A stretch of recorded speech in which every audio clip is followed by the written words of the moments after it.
California. Welcome to Talk Thursday. The quake that shook Central Visayas on Tuesday highlights the need for improved disaster risk reduction and management in the country. Australia and the Philippines recently launched risk maps for Greater Metro Manila to help local governments prepare better for disasters. These maps are available to the public on geoportal.gov.ph. With us today is Dr. John Schneider. He's a geoscientist from the Australian government who's working with the Philippines in gathering the data for the risk maps. Good afternoon, John. Thank you for joining us. Thank you, Chai. It's a pleasure. You come at an opportune time. We just had an earthquake in Bohol, which claimed over 150 lives.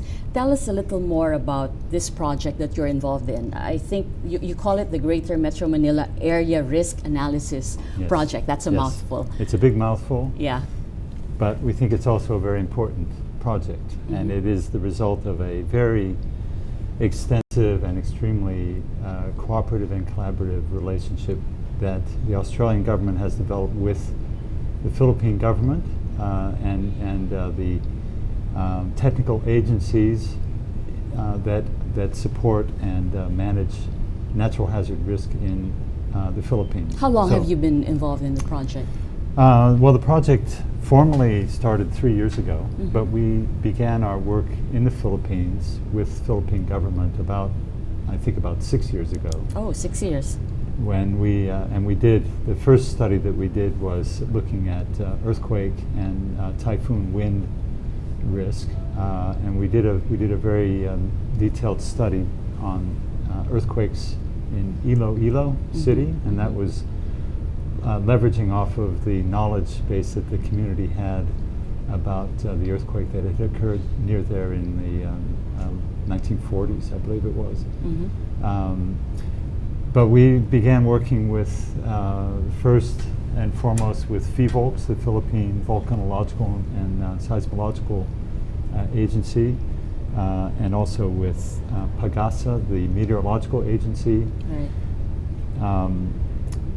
In addition with NAMRIA, the National Mapping and Geodetic Agency, with the Mining and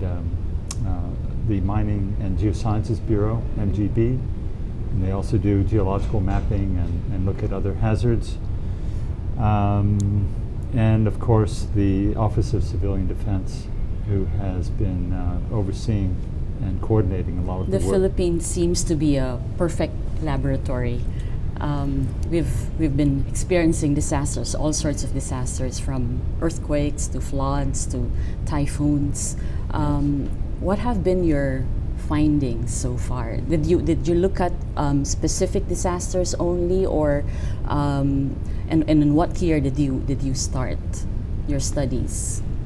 Well, we started our project in Manila in 2010, and this was the trigger, I suppose, for doing that work and developing that collaboration was the aftermath of Typhoon Ondoy, which occurred in late September 2009. The devastation from that event was quite substantial. I recall, I think, more than 1 million people displaced at the time, and I think there was a great call for something to be done, particularly to improve our understanding of the risks in Manila. And we chose then earthquake, flood, and the typhoon wind as the starting point for that, because they are hazards that are quite significant to the Philippines, in Manila, and throughout the country. And the Philippines is, as we know, the third most at-risk country to national disasters worldwide. I'd like to start with earthquakes, maybe, because this is something that's very fresh. I believe that you started mapping things. You started mapping certain areas and were able to identify vulnerable areas. Well, I guess the study really started with also trying to understand the nature of earthquakes in Manila. So, and it's well known that there's a fault that runs essentially north-south through the greater Metro Manila area known as the Valley Fault system, and the West Valley Fault in particular is about 90 kilometers long and runs the length of the greater Metro Manila area on the on the eastern side of the area. And it's thought to have given rise to major earthquakes in the past, probably about every 400 years. Mm-hmm. So we worked with FIVOLCS and other organizations to study the fault Mm-hmm. and identify where perhaps previous earthquakes may have occurred on that fault. We collected information about the exposed population and buildings, Yeah. and then in turn assess the risk to population. So the West Valley Fault is a major point of vulnerability. It's still a congested area. It's From what you've seen. Well, it's an area that has over time has become extremely heavily populated, and I guess one of the concerns would have to be that while the history of previous earthquakes is known to a degree, and we know that, for instance, the Manila Cathedral and other historical structures have been damaged or destroyed in previous events. They were times when the population wasn't nearly so great. So the last really big earthquake was in the 19th century. Mm-hmm. There hasn't been a really big earthquake in Manila for some time. And the predecessor to what we think is perhaps the big earthquake for Manila is about 350 years, I believe. People have been saying that the big one is coming, that Metro Manila has not really felt it yet. And it happened in Bohol recently, and that maybe Manila would be next, or Metro Manila would be next. Well, these are really hard things to say. I think we can't necessarily say that because there was an earthquake in Bohol, now it's time for Manila. What we can say, though, is that we have a general understanding of the risk and the likelihood of earthquakes around the Philippines. And we know that Manila has had earthquakes similar to that magnitude. We know the fault exists in Manila, so we know it is just a matter of time before such an earthquake occurs here. So what are the lessons from Bohol? Well, I think it's perhaps in some respects a bit early to say, but my understanding is that I guess some of the concern there is that there was damage not only to older buildings, which I suppose might be expected, but there was some damage to modern buildings, and that, of course, suggests that we need to understand better why that's the case. You know, is the issue one of an area that perhaps was not prepared to have a large earthquake because they thought the risk was low, or was it around the fact that perhaps buildings were not built completely to the standards? And I really can't say what the issue might be, but I think it's important to recognize that regardless of what the factors were that contributed to it, that it is also an opportunity to learn something about the relationship between earthquakes and the modern environment to help make adjustments, and we can bring some of that knowledge to Manila as well. I understand that you've been using maps, and these maps are actually very useful tools for local government officials if they want to reduce loss of lives and destruction to property.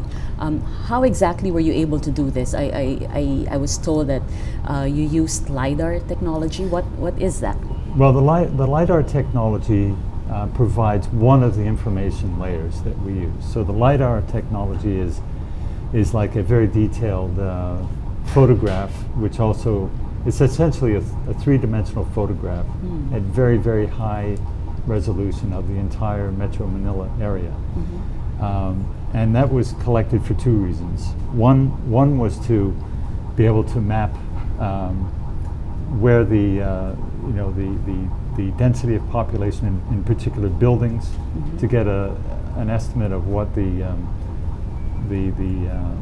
shape of the landscape look like. We can use the information to get a very detailed map of what the height and shape of buildings is throughout Manila. But we can also map the land surface and use it for very detailed modeling of flood. And that was it was basically those two reasons. There's quite a bit of information that can be drawn from it that we can use. For instance, we can tell the difference between different types of roofs on buildings if we examine the detail of the. And what's the information. significance of that? The significance of that is probably greatest for things like looking at say earthquake or the severe wind risk, particularly wind, because the roof type gives some indication of the construction. So a very light roof might be very susceptible to wind if it's not properly tied down. Whereas a very heavy roof is, if it's a concrete roof, then it's something that may not come down in a typhoon, but it may be very vulnerable during an earthquake. So it's those sorts of things. Was there anything specific that struck you when you looked at the earthquake maps? You mentioned a while ago the West Valley Fault, but is there anything else that could be useful for local government executives? Oh, okay. So I started with the discussion of the fault. So we understand now more about the fault, how likely an earthquake might be, because we have looked back in history for at least several hundred years. So we now, even thousands. Yeah, I'm looking at this particular map now. What do the colors mean? Okay, those colors indicate essentially the relative damage.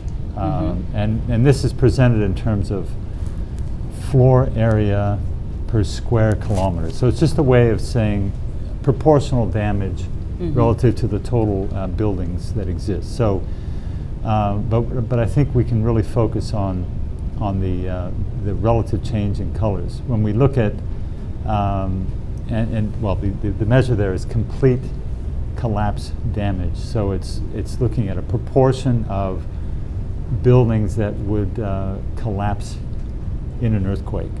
So red the reason we know this is because we've looked at not only the likelihood of an earthquake, we've looked at the shaking potential from that earthquake, we've looked at the soils underneath Manila, so we know how that changes the behavior of shaking. We've also looked at the buildings, so we understand how buildings perform in those earthquakes. And in turn, we can then estimate for such an earthquake what the likelihood of damage, collapse, or some intermediate damage might be. The thing is, Metro Manila is congested. Even the area around the West Valley Fault is known to be heavily populated. There are buildings that are in place.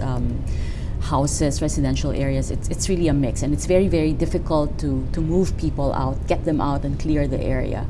What's the next best thing that can be done?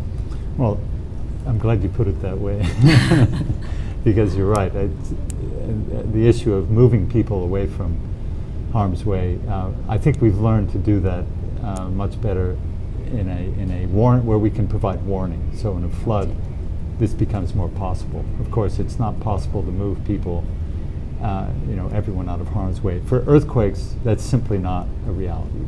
So the only thing we can really do, short of having people not live in those areas, which is not practical, is to improve the construction of buildings. So we need to.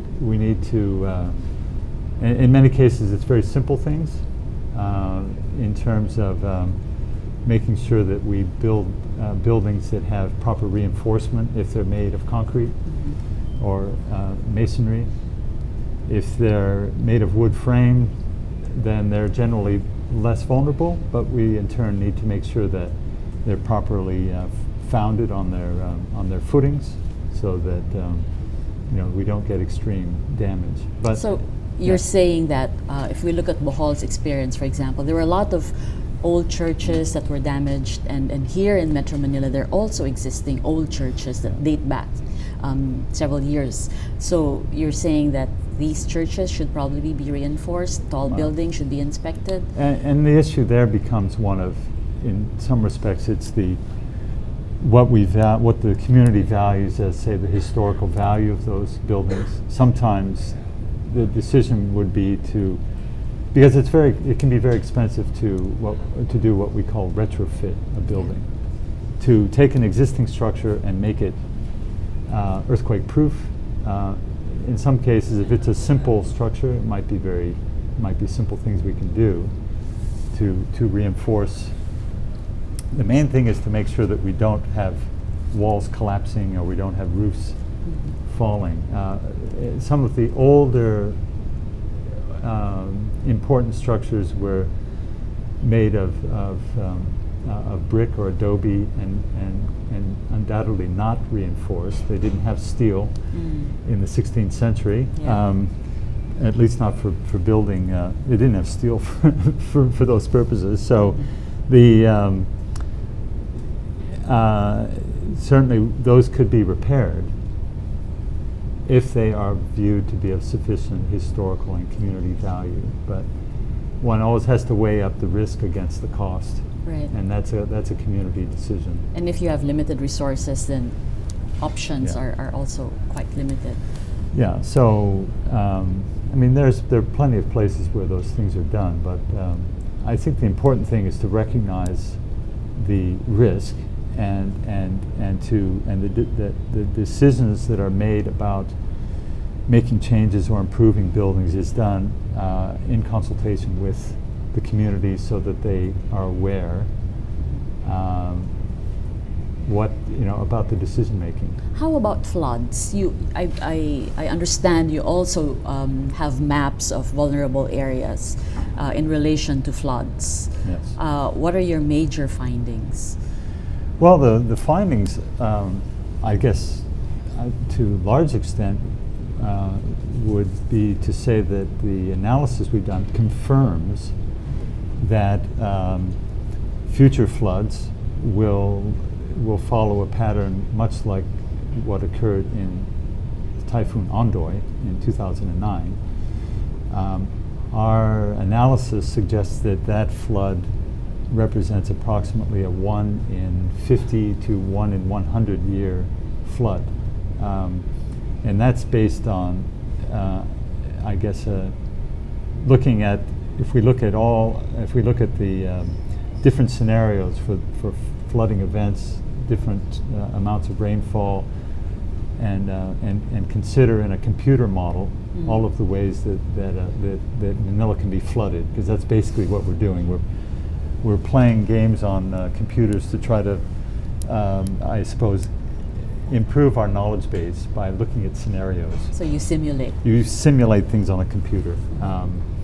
But so Ondoy looks very much, it represents about a 1 in 50 to 1 in 100 year flood. We looked up to 1 in 200 year, and basically I suppose the main message there would be that the area flooded is slightly larger than in Ondoy, but the depth of the water is significantly greater, and therefore the damage within that zone would be even greater. So I guess what the other thing to consider is that this is a snapshot based on today's infrastructure, on today's understanding of weather events. So our estimate of the likelihood of a flood today is based on what we have recorded in the last, say, 50 years. It's not, and we use that as essentially a proxy for what we think the next 50 years would look like. But if under a changing climate we have greater likelihood of severe rain or severe wind, and I must say we didn't look at that, but I'm saying if there are changes in the future from a climate point of view, if there is increased population, Which is happening. which we know is happening. Yes. If there are not changes to the way buildings are maintained, built, roadways are managed, floodwaters are, cleared, that those risks would likely increase. So it's possible that another Ondoy could happen in less than 50 years. Well, it's possible. Yes, it is possible, sure, because when we say one, it's possible for those reasons that the Yes. actual underlying risk is increasing. In addition, simply because we've had an event 4 years ago doesn't mean the next 50-year event's not in 46 years. It could be tomorrow. So we talk about 1 in 50-year event, but that really means that there's approximately a 2% chance every year of that happening. So it's something we can't predict the future, but we can understand the likelihood. What can, if we're looking at, let's take a look at this map. I believe this is your flood map. Yeah, this one is showing. I'm not Could sure you if this is explain showing to us a bit? population or damage. Is this? We need to look at the top. So this is 0.5% annual exceedance. So this means this is a flood that we would expect approximately once every 200 years. Okay. It's population with inundated homes, I think is what it said. What is the red? Okay, the so red spot so mean? the colors basically indicate relative impact. So red is intense damage, and if we recall from Typhoon Ondoy, And the that Marikina is the area, Marikina yeah, the area. Marikina area, I think, as I understand, had floodwaters that were up to 6 meters above normal level. So this is I mean, there were buildings that were in the flood path that were completely inundated. So this is Marikina, and then to Yeah. the So west. Marikina first. So clearly, and Marikina sits in an area of the, where you have several bends in the river. So you can understand that floodwaters pile up there. So that's a well-known risk. And this is also close to the west So when we fault, look, right? and when we look, yes, well, it is. It's not by coincidence, but the Marikina River essentially follows the fault system because it's a weak point in the landscape. So the Marikina River is essentially along the West Valley Fault. The other area that shows significant flooding is in the older part of Manila. Yeah. And the reason for that is it's very low lying, and and it also has very quite a substantial urban buildup there. So And the Mandaluyong area is that Mandaluyong, right? and you can see there's a tributary there that flows through that area. So those areas are well-known areas for flooding. I guess what this. So you might ask, okay, what did we learn that we didn't already know? Well, Right. we because they flooded. It doesn't really surprise people that.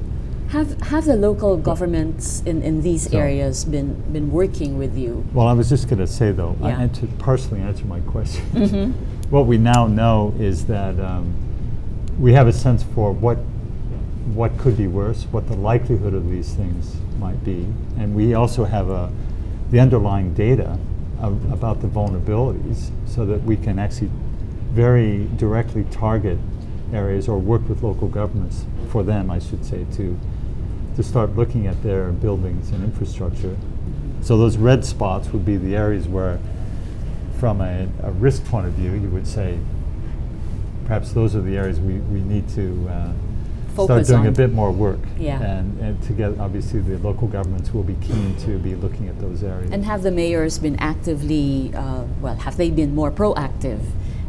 Maybe asking for copies of the maps and asking for tips on how they could better deal with the situation. Local governments have been extremely interested, and That's good to know. and in many respects very much participating in the process, because we have gone to them to help build the very information base that we use to assess risk. So they've given us, been very forthcoming to provide information about their land use planning, about their building stock, about population, and I think they're all extremely interested in how they might use the information. Do you have success stories like in other countries which would probably have a similar situation as Metro Manila? Same population problem, same congestion, maybe zoning violations as well, and you have flooding and earthquake areas, vulnerable areas. Have there been cities that have managed to deal with these types of situations in a good way? I think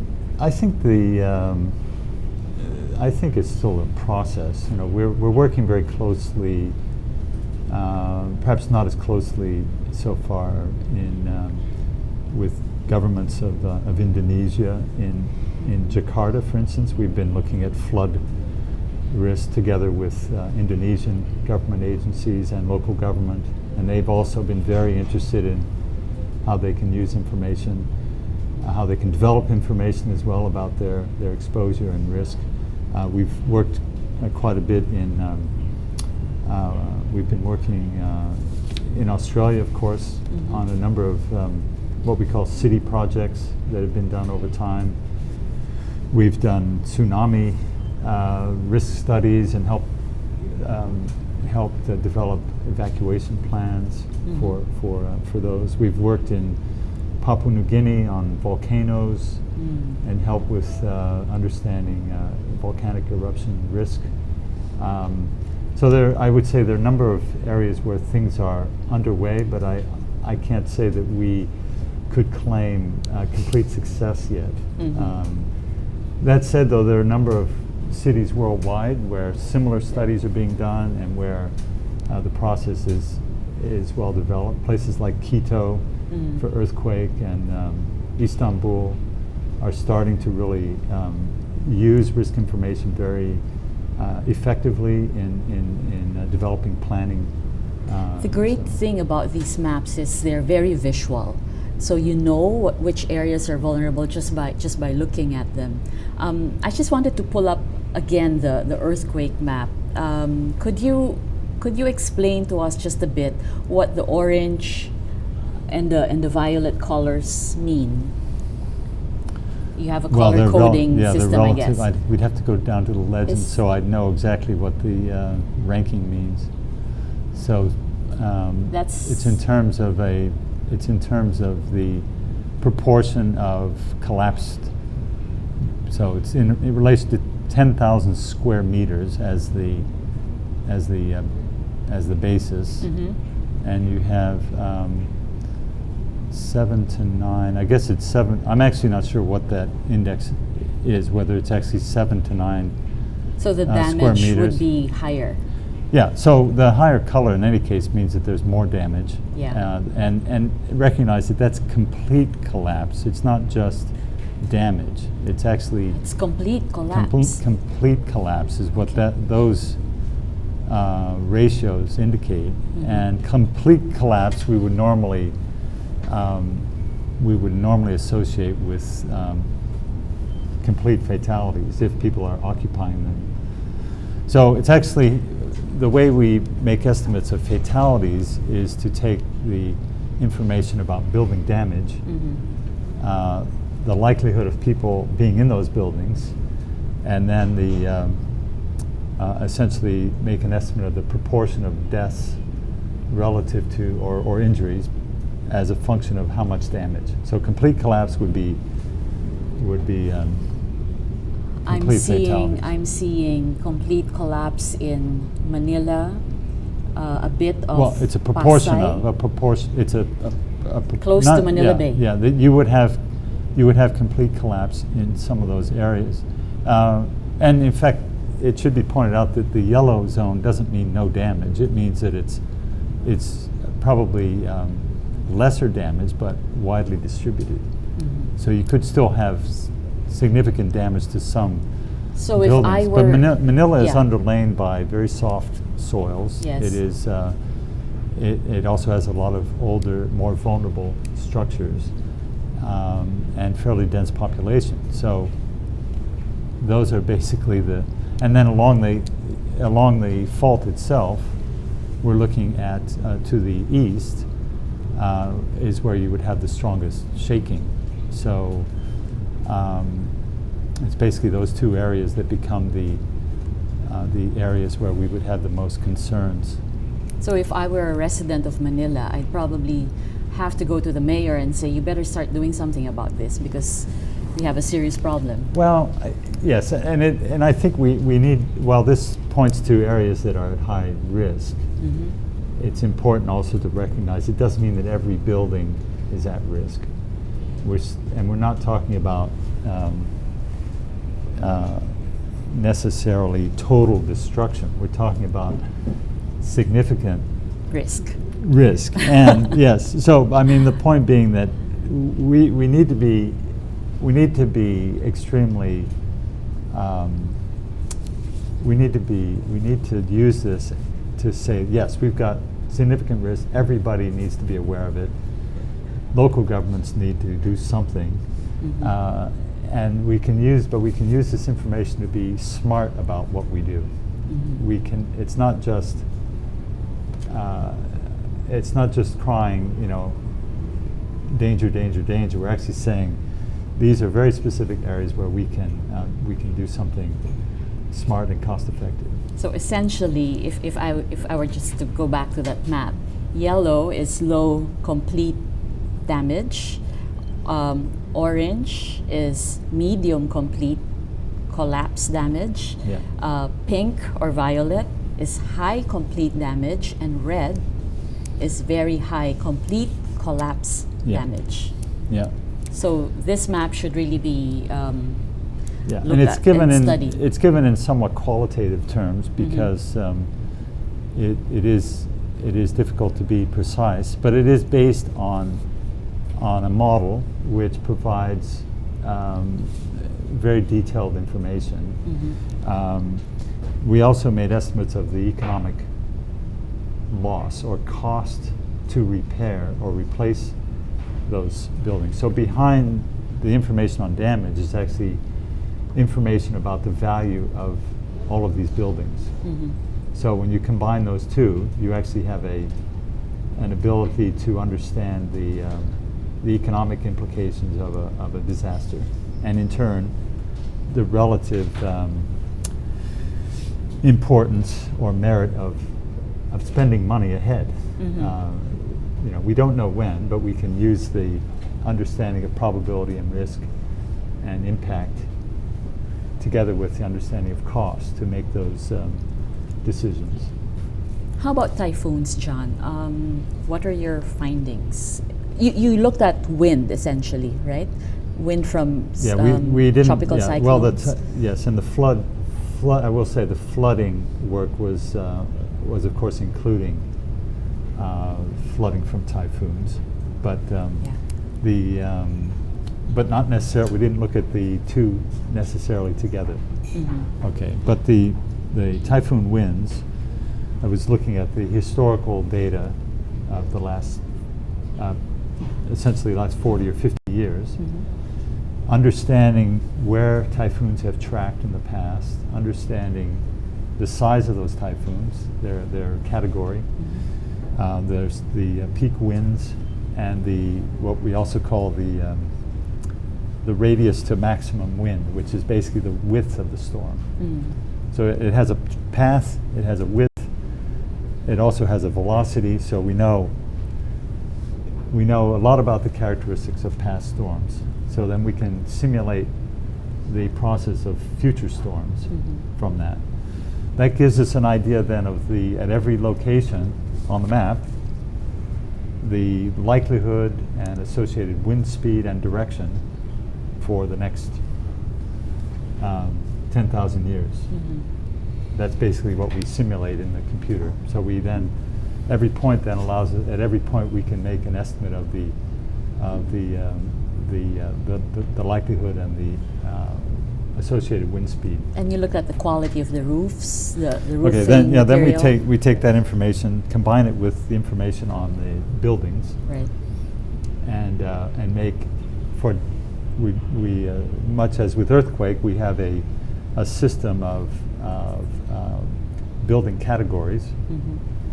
And we also look at age of construction, the type of building, the height of the building, the dimensions, and these all gives That's us a lot of factors. Well, it gives us information. It gives us information that we can use to relate, in this case, the wind speed to the likelihood of that building being damaged, or in fact perhaps destroyed.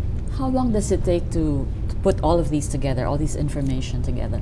Well, I can say our project was 3 years, so we started collecting the information 3 years ago. And I should add at this point, not to forget, that this work was done primarily by the Philippine government agencies. It was done with the assistance of Geoscience Australia, and we assisted by providing some of the analysis tools, some of the ways to collect and analyze data.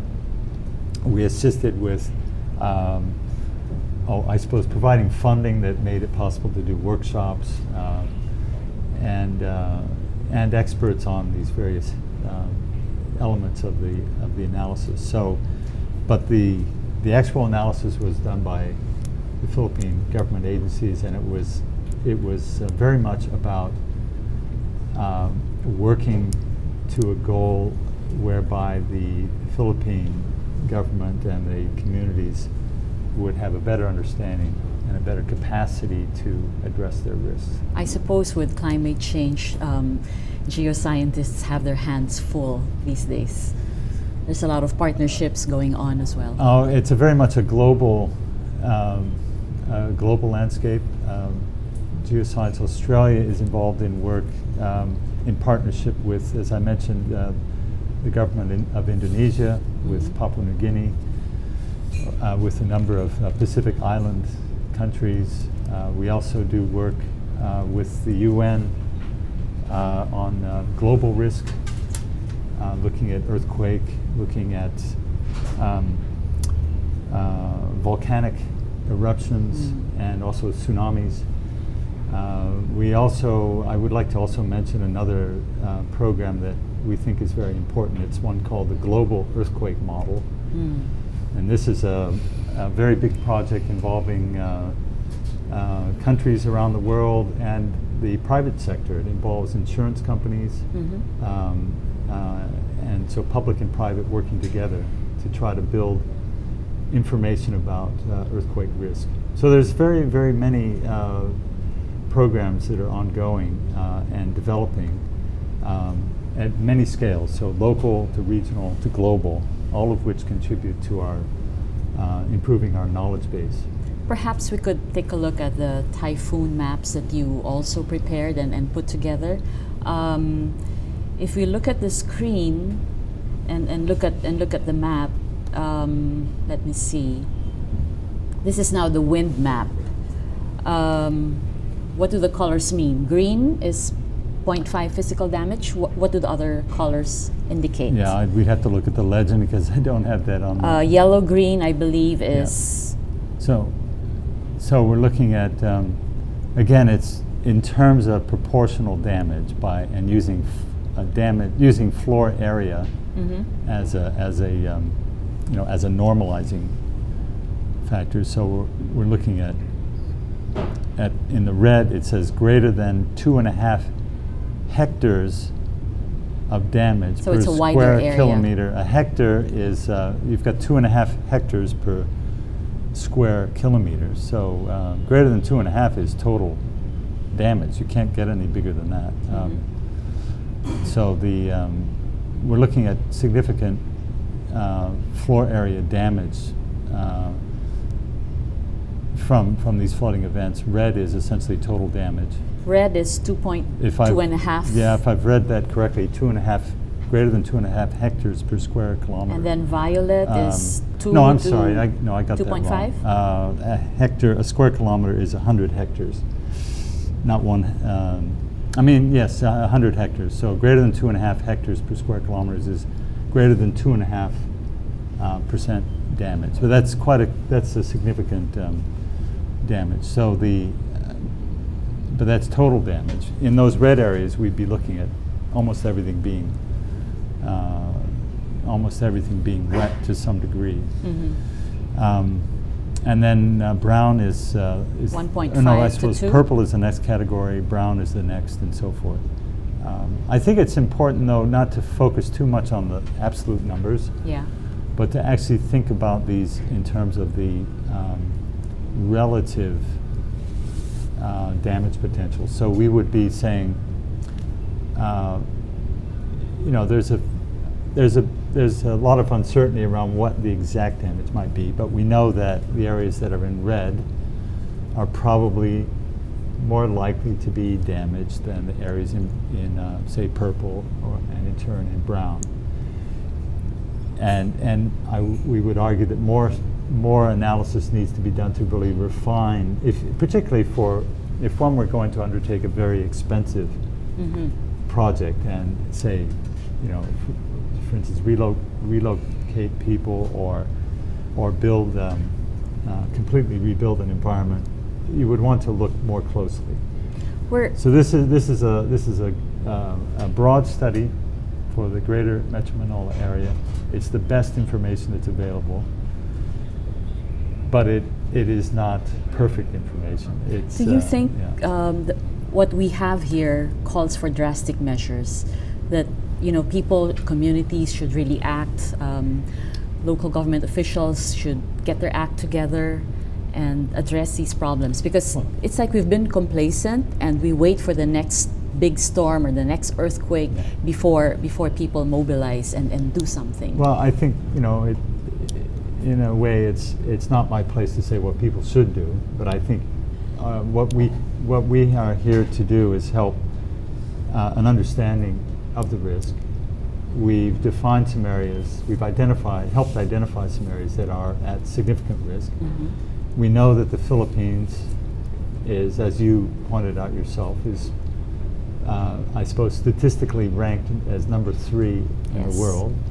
We know that Manila has 12 million people in a geographically confined area that has significant, if not world-leading risk in earthquake, flood, typhoon wind.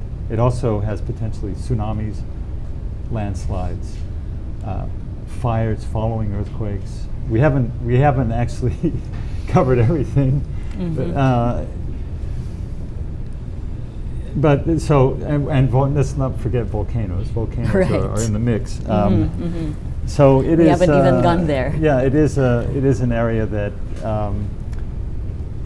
one would have to argue that more can and should be done. And I think the Manila local governments, the government agencies that we worked with, through to the president of the Philippines, the regional authorities, Metro Manila Development Authority, and so forth, are very, very keen. They understand the risk in a general sense. They're very keen to move forward and improve. Just maybe a last point, just one question. You've been here, you've been studying this for 3-6 years, and I guess you've been seeing the trends and patterns. Do you think we're doing enough to address the problem? And I think we're approaching maybe crisis situations, and so far as disaster is concerned, are we managing things correctly and in time? I think that the Philippines and from what I've seen in Manila, that there are an awful lot of good things happening to help address the risk. It's really difficult to say what is enough. I think there are other challenges that the Philippines and Manila faces in terms of economic opportunity and so forth. So it all has to be put in the perspective of other things that a nation can do. So, but I think there's by taking on this information, there's quite a lot that can be done without spending huge amounts of money, and it will be the decision though of the local communities and the government, as well as the private sector, to decide, you know, how much they want to spend and where, because ultimately it's not only life safety that's at risk, but it's also about the economic viability of Manila. You know, do private companies want to invest in Manila when the risks are high? I think this is something that is you know, is looked upon by companies because they can perhaps put centers in many different places. It doesn't have to be Manila. Right. So, you know, Manila, in that respect, might be competing with Singapore or Bangkok or something. So there are many factors that help determine how much is enough. And but I do think Manila is very much aware and is doing an enormous amount to improve the situation. Okay, thank you very much, John. I think that's a lot of useful information that's there, and we have maps and the tools are there. It's really just a matter of them being used and being maximized insofar as planning is concerned. So we hope that our local government officials would heed all these studies and research outputs. We've been speaking with Australian geoscientist John Schneider. He's been working with the Philippines in gathering data for risk maps to help local governments better prepare for disasters. I'm Chai Hoffelania. Thank you for watching Talk Thursday.